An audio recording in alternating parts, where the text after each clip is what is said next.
Give me an elevator pitch for a sci-fi horror campaign / module. I think hard mode, you can't just reuse any of the Alien movies. Yeah. That's really hard. You know what? Okay, like Alien 1 and 2, both masterpieces. I actually kind of like the third one, not gonna lie. Okay, I know it's not as good. I know it's not as good. Controversial subject. I'm not like the biggest fan of Alien. I like them. I think they're pretty solid. Yeah. Okay, really hard mode. What ones are better? The first two Alien movies or the first two Predator movies? See, I like Predator. I don't like Alien. I think Predator's a lot more cheesy. Yeah, which is why I like it. I think it's a lot cheesier, but I still think it's fun and I still really enjoy it. Yeah. But it's kind of hard not to. Yeah. Honestly, you know what's really like, you know what would be the easiest one? I would go for. Didn't you guys play the board game? I picked it up. What board game? You know the one I got. Oh, in space. Yeah, I can't remember the name of it off the top of my head. Oh, it's totally not Alien. Yes, totally not Alien. it's literally just totally not Alien. It's like Alien mixed with Among Us. Yeah, honestly, that's literally what it is. I would literally. It is. That's what I would have done. I think that's what I would have done, like, Scary Among Us. Yeah, and try and do a bit of, I would keep it, like, a lot of notes passing about the table, make sure, like, if someone wants to... Sly backhandedness, but then, like... Sometimes you kind of really need that person to just do a job, but can you trust that person to fulfill that job? Yeah.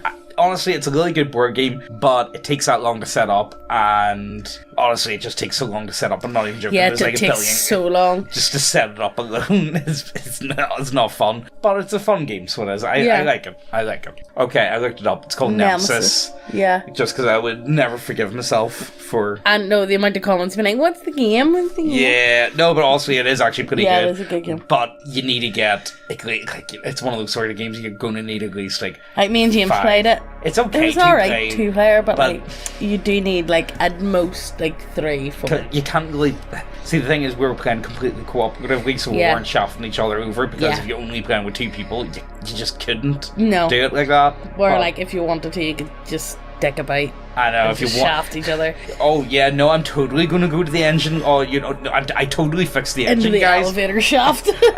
Yeah, honestly, no, I totally no. You know what? I went to the bridge, and yes, we're returning back to Mars. I didn't send us into deep space. What are you talking about? Get back in your stasis pods. Get back in. What are you talking about? I don't know. Honestly, guys, check out Nemesis. Honestly, it's a really good board game, but Make sure you have friends to play. Yeah, make sure you have friends to play with.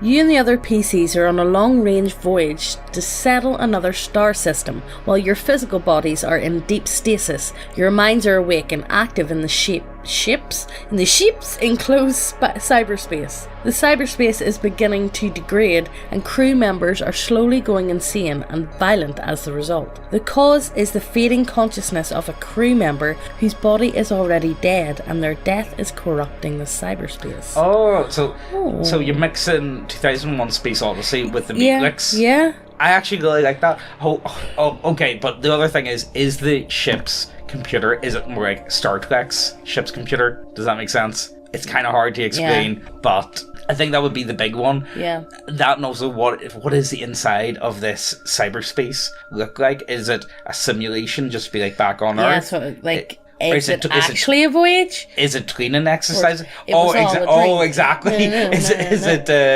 Total Recall? It's got to be Total Recall. Yeah. Come on. I like the premise, but I don't know. It would be hard to do. The longevity of it. I think it could work as maybe like a small campaign, like 3 sessions. Yeah. I think any more than that. It's not going to be like, it's going to be drawn out. It's going to be one of those ones, if you turn around to your players and be like, yo, it was all a dream. It's like, I don't think they're going to be too happy about that, if I be honest with you. But... I mean, I think it sounds cool. I think it could work. I think it would definitely be a lot of fun. Players are all flash-grown clones with implanted skill sets, but nothing else. They can do specific tasks via muscle memory and recall specific information via brain computer, but for everything else, they're on their own. This includes language. They'll have to use mime work to communicate in character, because I'm a cruel GM and it's funny. That would be funny as hell. For a one-shot. No, that would be so funny. Okay, But I imagine the boys having a couple of beers and then doing miming across the table to try and like get it across. okay, you know what? It sounds a bit more fun. That's fun, but it has to be IRL. Yeah. That's the only thing. I'm trying to mime over Discord. You know what? I'll tell you. Just in GIF form. I'll tell you a funny one. There was one. It was whenever we were starting live in the Floss meeting, and Nick said about we're gonna like turn our webcams on, and everyone was like, absolutely not. Why are you glowing, Nick? I thought it was really funny at the time. Everyone was like, I don't know about that, man. They're in a small bunker in the middle of a long forgotten war zone. It's full of your standard self-replicating mines, slightly less OP bolos, killbots, and feral clone soldier tribes. Players have to survive and escape what is essentially the hellscape from Terminator 1, while having no knowledge of who or what or how they are. Wait, hold on. Is this all the same one? If this is all the same one, it sounds like a nightmare. It has. I think I would rather them be two separate campaigns. Yeah. You know what I mean? I think the first, like the whole miming stuff sounds like funny as hell. I think that could be fun. I don't know. I don't know if I like the idea of also being in a war zone and also trying to mime. And also, like, if it's Terminator 1, you kind of want that over the top. You know, you guys heavy know the Austrian theme accent. You know the theme music. The theme. You guys know exactly what the theme music's all about. It kind of has to have that feel, you know. And I'm not talking out of a hole. You guys know exactly what I'm talking about. All right. Pirates got to the Salvage before you did. They were even using open comms to troll you. When the screaming started, then stopped, and their ship stopped tumbling and slowly righted itself and rotated to point towards you, someone panicked and initiated an emergency FTL jump. Your engines are damaged, and while you seemed to be faster than the former pirate vessel, it didn't seem hindered in the slightest. When heavy mining charges dropped in its path, opened most of their interior to hard vacuum. I think that could work. But the only thing is, the only problem that I have is, see, when it comes to like controlling ships, it's very never hard done right. It's hard to do in a group setting, because, like, you know, even when we were playing Salvage Armor, okay, you had one person steering, you had a couple people on different weapons. It's always a shit show, though. It's kind of hard to communicate and keep everyone on the same. Yeah. It's like, right, we're going to go for this. It's it's like literally me trying to like fly a plane in GTA. It just doesn't happen. Yeah, it is. Yeah. There is something at the bottom of the ocean, and ROVs can't get close. Some sort of structure. The Navy is just enough hard diving suits that can operate at that depth for a small team of scientists, engineers, and a few of their own officers. You're going to be at nearly the max depth rating. You have a finite amount of air. Visibility is entirely up to your suit's lights, and the structure is looking less and less solid the closer you get. On top of all whatever affects the ROV is periodically fucking with the suits. Was that something artificial moving in the gloom, or was it just a big fin squid? And who parked an inverted pyramid at the bottom of the ocean? Or better yet, why? You see, that would terrify me. I know. I wouldn't play that game. Megan doesn't like water. Megan's terrified of water. Megan's really scared of water. Like, I just need to look at the ocean and piss myself. Nah. No, thank you. Not for you. See, I don't know. The problem that I've got is I don't know how hard that would be to actually replicate in a game and convey very well. It's like, what can I see? It's really dark, man. You can't see shit. Can I go for it? Do you know what I mean? I think with the right atmosphere and the right, like... I think that could be done pretty well. Do you think? Yeah. Or maybe it's just me because I have a massive fear of the ocean, especially dark open water. Yeah. That would. Yeah. That and also see stuff down the bottom of the ocean. It probably just shouldn't exist. Just not even the ocean. See paddling about in the ocean. No thanks. I don't want to step on a crab. Per crab. Ozzy was terrified of crab. Terrified of crab. We went rock pulling the other day and I flipped. I don't mind if I'm rock pulling, like I'll hold a crab. That's fine. But I don't want it crawling across my foot while I'm in the water. Don't like that. But I flipped back a rock and there was not big crab, but it's good size. Good size, and I lifted it up and held it up to Ozzy. Well, to like hide behind things. I mean, it is kind like crabs are kind of weird. They move really freaky. Like anything that lives in the sea. I don't know. Like, do they have souls? No, absolutely not. Does anything that lives in the sea have an actual soul? Burn in the sea, but it doesn't work. So So, I don't know if you know this, but we've got a website with lots of models. And whenever I say lots of models, I mean lots of models. We've got models for any setting that you can think of. With humans with biddies, animals that shouldn't have biddies but do have biddies, dwarves and elves with biddies. Look, we've got a lot of smut models. But it doesn't stop there. We really do have models for anything and everything. And to be honest, they look so good. Chef's kiss, so good. But it's not all smut for all you good Christian Minecraft server players. We've got you covered. And we even got the weebs covered too, which is unusual for this channel because we don't like weebs. Yeah, the weebs aren't that bad, okay? They're just fun to laugh at. We also have 5th edition subclasses and adventures, which some of them are free for download, and we sell a physical printed copy of Steel Water as well, and you can request a signed version if that's your thing, where I'll draw a penis on it for you. If you want us to sign a couple of decks, we'll give you decks, okay, guys? That's what you want. Anyway, if you enjoy what we do here, go ahead and check out the website. It helps us out so much, and we don't need to worry about our YouTube overlord striking down another one of our channels. Our website is also now available as an app on Android. Also, and the winner of the daily giveaway is this guy! Yay! Woo! Woo! Look, anyway, in for a chance to win, all you gotta do is like, subscribe, leave a comment down below, automatically entered in. And to claim the prize, you just send an email to neckbeardiacontact@gmail.com. Let's get back to the video. You're a group of people who specialise in smuggling and kidnapping. Kidnapping? Look, alright, work with it. Usually your clients are rich dads trying to get their dilettante bitch daughter back from weirdo sex clubs, or the worst kind of kidnappers. Today your job is to get some spoiled bitch back from a cult. The cult in question believes the universe is a simulation, and they reside on a maze of an orbital space station. They believe by creating significant process loads, they can lag the simulation and prove its existence, and maybe contact the simulators. Wait, is this a Hadron Collider? It kind of sounds like it, not gonna lie. To do this, they have a bunch of practices like observing as much as the universe as possible, either through telescopes or microscopy, building their station to be specifically as highly random as possible, creating their own sub-simulations, and what of course attracted your target,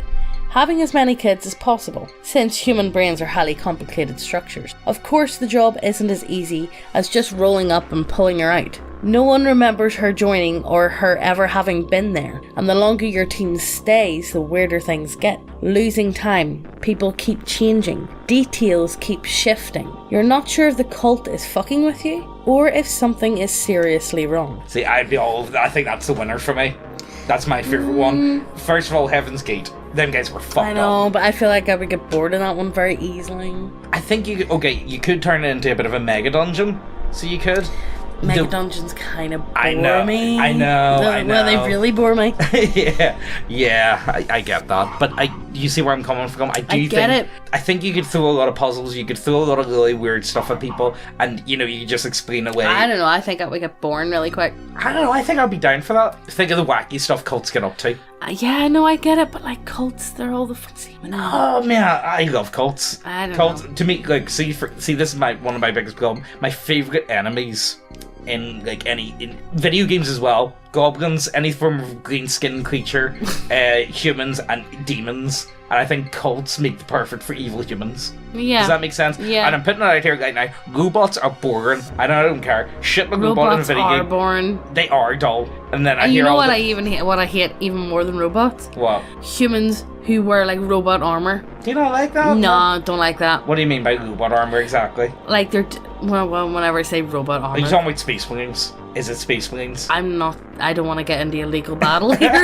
Are you okay, so what do you mean? Like exoskeletons? Are you talking like Iron Man? Yeah. Like super armor? Boring, man. Do you not into that? No, pick up the sword and fight like a man. Bitch. Yeah, but like, that's the whole point of wearing the armor, because like... Nah, don't like it. So you want like a Vietnam attire? Like hiding in the trees? Viet Cong? Well, would you go for more then, like, if we're doing this sci-fi stuff, we already talked about Alien 2, Colonial Marines. You know, they're Yeah. very Vietnam-esque. Yeah. Let's be serious, they are Vietnam in space. Come on, the way they get on. Like give me stuff like that. Alright. Don't give me like any like overpowered armor. No thanks. Yeah. Well, you can still do that though. Come at me, bro. Like, see, the thing is, like, so the reason why, like, armor comes and goes within Legion, and the reason for that is it depends on the weapon at the time. You know what I mean? It's the same thing with, like, It's the same as sieges. like any game that I play. I don't focus on the armor. I just focus on the biggest, heaviest gun that I can find, and I'm just going to charge in. Alright, I suppose that makes sense. But do you get what I'm trying to say? Like, sometimes armor beats weapons, and it takes time for the weapons to catch up, and then the weapons get super... Like, at the minute, there's nothing... Like, you know, the armor only stops so much. So much, yeah. You know what I mean? It's just really not... Like, we haven't got to that point where we've got, like... Yeah, like, if you step on an IUD, it's going to fuck you up. Yeah, it's going to fuck you up. Yeah. Like, you know, even if you're wearing, like, the big, huge outfit thing, it's probably not going to... It's going to give you a bad day, you know? Your entire horde of unpainted plastic miniatures come to life after sitting dormant for a decade, and having commandeered your Glock, demand at gunpoint that you paint each and every one of them before they let you leave the house ever again. I like this, honestly. We done a video like this? Yeah, we did a while ago, where if like what miniatures would fuck you up. Yeah, what models if they came back to life? Like if they like, it was like Toy Story. Yeah, you know what? I would go for small soldiers with this one. Yeah. I would go for heavy small soldiers. Yeah. They have Gorgonites, to like. Oh yeah, with Gorgonites. I think they have to keep their personality though. Yeah. Like orcs need to act like orcs. Orcs. Space Marines have to act like Space Marines. You know what I mean? I think you can make that work. I think that would be a fun one. You know, the only problem is in a game setting. I don't know. It's not gonna. I don't know. I don't even know the like system you could use for that. No. And how do you make it more than one player? Exactly. Do you make the players? Do you make? Oh, is that what you're gonna do? Could you make the players the unpainted models? Oh. Instead, could that maybe be a better way? I think that would work. I think I can see some potential there. Or imagine like you wake up and you're in like a massive metal box, and then you find out that you're like the default or the ones that went wrong in Games Workshop, like the molds that didn't mold right. You know, when you wake up and you're like all squished. Yeah. Oh no. And you have to try and fight to survive, and you like jump on like the conveyor belt of all the models, and you're like cutting off arms and stuff. Did they not? Now, I don't know if any of you guys are going to know this because it was like a really old. You can't have to tell. But yeah, I was very proud as a child because I watched like TV shows from like the 60s. I think it was called Laggy Dolls. Laggy Dolls. Yeah. I can't remember. You tried to say this to me. I don't know. I meant you sung it to my granny. Was it? Yeah, because I was asking her about it. Because no one else remembers this TV show. Yeah, no one does. Yeah. And there was all these like dolls, and they were like deformed in some way. They were like Sid's toys from like Toy Story. Yeah. Like, you know, essentially they were that. They were all misshapen, and they were put in like the reject box or whatever. Yeah. I liked it, man. All I'm saying, look, it was a fun kids show, okay? Leave me alone. I feel like I'm going mental. I'm the only person that remembers the show. Yeah, I don't remember it. Do any of you guys remember Laggy Dolls? I don't even know if it was called Laggy Dolls, I'll be honest with you guys. Honestly, I really like most of these. It really puts me in the mood to play like a genuinely like sci-fi game. So I've heard a lot of good things. So that new Alien RPG by Free League Press I saw went on pre-order, so it did. So I might check that out. But then there's also that one Mothership, and then there's I think it was Lost in Space. It was done by the same guys that did Morkborg, so I might like that one. And there's a few other ones, like, you know, that have been floating about recently that I've been looking at. It's like, you know, I haven't really came across a really good sci-fi, you know, system to really get into, you know what I mean? I haven't played in that long. Yeah. The only thing I think would make me play now is like a really good horror game, but I'm on about like with a good DM. Is that the criteria? With a good DM who can like give me like that music, the atmosphere, all that. Well, what would you go for? Like, see, no, like a really good horror one. So like make me go to bed Cthulhu, Delta scared. Green. Make me go to bed scared. Yeah, I think I would. Not Cults in the Woods. Not. I like Cults in the Woods. Nah, it doesn't scare me. Doesn't that? No. Nah. So I listen to too much murder mystery and serial killer documentaries to care about cults. I know cults are pretty spooky, man. Not gonna lie. Nah, to you. I don't know. They do some weird stuff. Like to do some weird stuff. But where would you guys go with it? Do you think there's... I think there's all these sound pretty good, honestly. Yeah, And none of them are like bad. No, do you think... And also, if there is like a system that any of you guys would recommend to check out, Let us know down below. And while you're down there, check out the website. Oh yeah, check out the website. For the models. We do have some sci-fi models. Yeah. You know, just So putting go that out check there. that out. Like, you know, if you look, they're not very common, and we got some. So And like, you know. also limited, still limited numbers of what the hell is it called? After hours. You're very tired. It's okay. I'm so tired. It's okay. Limited numbers of after hours are still left, so if you want it, be quick. And let us know your thoughts on like a space horror. Alright, give us or your have you thought. done a space horror? Okay, I got it. You know what, seeing as it's on topic, some form of Space International bandit group of Pinkertons are after the lost data slate for Totally Not Way Wizards of the... No, that's not mentioned him. I don't want of the galactic belt. How does that? Asteroid miners of the galactic belt. Okay. Missed data slate. I don't want my door getting kicked up the hallway. Yeah. Oh, and also it got worse. So it did actually. Turns out, they actually went round to the guy's house before, but he wasn't in, and then they started harassing his neighbours. Like, who does that? That's a fucking psychopath. You know, the best thing is, I've been seeing a load of people being like, "Oh, good, he shouldn't have stole them" on Facebook. It's like, he didn't sell them. He didn't steal them. He didn't steal them. I don't get it. Honestly, see the amount of shells that I'm seeing at the minute, it's actually... No, okay, everybody's glowing. But anyway. It honestly does make me think, like, do wizards... Do they have a dedicated team of, like, soccer accounts? Oh, 1,000. Do they have like business doesn't? What big business doesn't though? Yeah, realistically, they're bound to have like a group of like they bound to hire. You know what? They don't have it in house. They do it in like they hire some load of Indians. Oh yeah, you know what they're I mean? not having to pay half the labor. Come on, like, you know, let's hire half a call center. Sanjeet are from Bali, it's not Bali, Delhi. Yeah, Delhi. He's like looking up all that and be like, "Look, Mr. Wizards." Oh, Mr. Wizard, yes, we will show your product. Yeah. you guys get it. Honestly, it's a ridiculous situation. But yeah, look, if any of you guys can recommend me a good sci-fi system, let us know, because it's actually one that I haven't came across yet that I've been like, I'm really sold on. Does that make sense? I've played a couple and they're alright. You know what I mean? But they're alright. That's the best I can put on. Probably better out there. Yeah, so let us know. But let us know down below, and we'll see you in the next video. Bye.